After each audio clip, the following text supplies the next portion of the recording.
The world of Pokemon. For 20 whole years, we've been captivated by these little pocket monsters.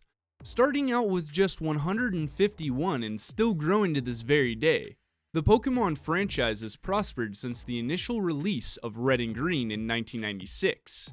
It wasn't until 1998 that the games finally reached the shores of North America in the forms of Red and Blue.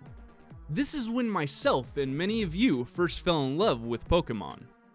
In honor of the 20th anniversary, I thought I'd give my opinion on the age-old question: who created Mewtwo? And what does he have to do with the stories in the games?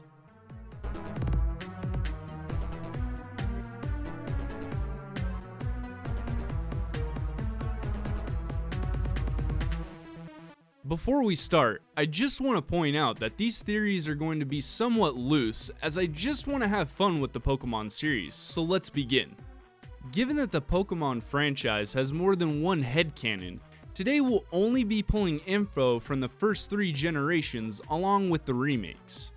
Starting off with Pokemon Red and Blue, we can find some mysterious journal entries about Mewtwo in the Pokemon Mansion located on Cinnabar Island.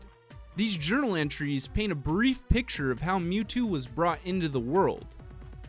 Even though we can blatantly see that Mewtwo was the outcome of a genetic experiment done on Mew, the journal entries are vague and don't explain who exactly helped in Mewtwo's creation. Now I know in Pokemon Origins, Mr. Fuji is hinted to know a little bit more than he should about Mewtwo, but Origins is somewhat different than the actual game series. So is it actually Mr. Fuji from Lavender Town that aided in the creation of Mewtwo? The answer, I believe, is yes. This is somewhat common knowledge, but in the games, Mr. Fuji doesn't actually hail from Lavender Town. With the help of the fame checker from Pokemon Fire Red, I was able to find a quote and a portrait that suggests Mr. Fuji's hometown is actually Cinnabar Island. Our first clue is what the old man says in Lavender Town's Pokemon Center. There's a rumor, I hear that Mr. Fuji's not from these parts originally either. And our second clue can be found in the Cinnabar Island Gym. There we can find a picture of Mr. Fuji and Blaine. This suggests that Mr. Fuji actually came from Cinnabar Island, but it still doesn't link him to the Pokemon Mansion or Mewtwo.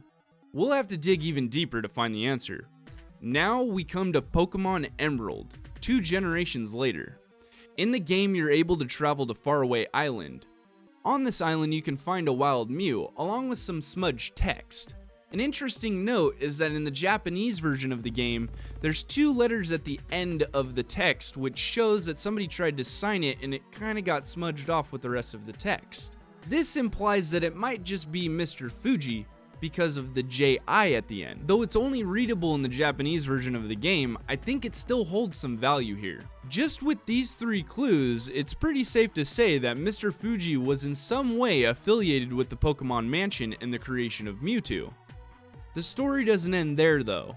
As we can see in Pokemon Red and Blue, Mr. Fuji is in no way wealthy.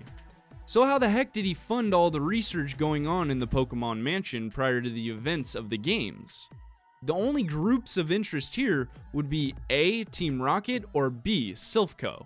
Since Silphco seems to be a rather healthy work environment with the goal of helping both people and Pokemon, I find it highly unlikely that they had a hand in genetic testing on Pokemon.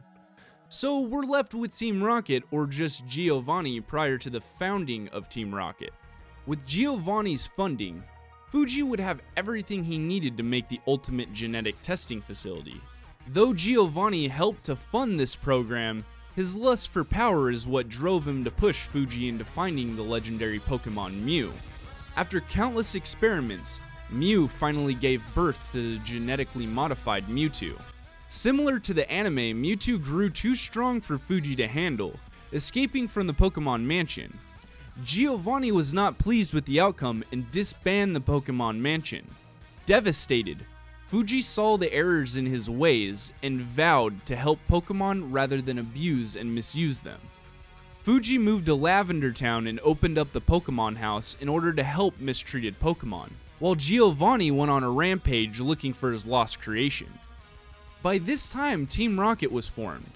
Giovanni used them to carry out his plans on capturing Mewtwo, a perfect plan for world domination. Since Mewtwo could not be subdued by just any Pokemon, Giovanni sent Team Rocket to the Pokemon Tower to collect a strong ghost type. Fortunately, Red put an end to that plan. Not too long after, Giovanni sent Team Rocket to Silph Code to obtain the prototype Master Ball from their labs.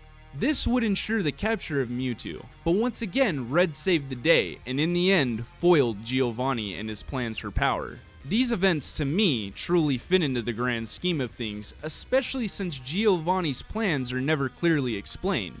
What's your opinion on this theory? Let me know down in the comment section below.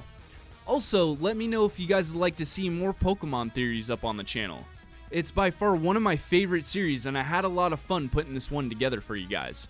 I'm RMFH, you guys all have a good one, and stay tuned for my up and coming Zelda theory. Peace out.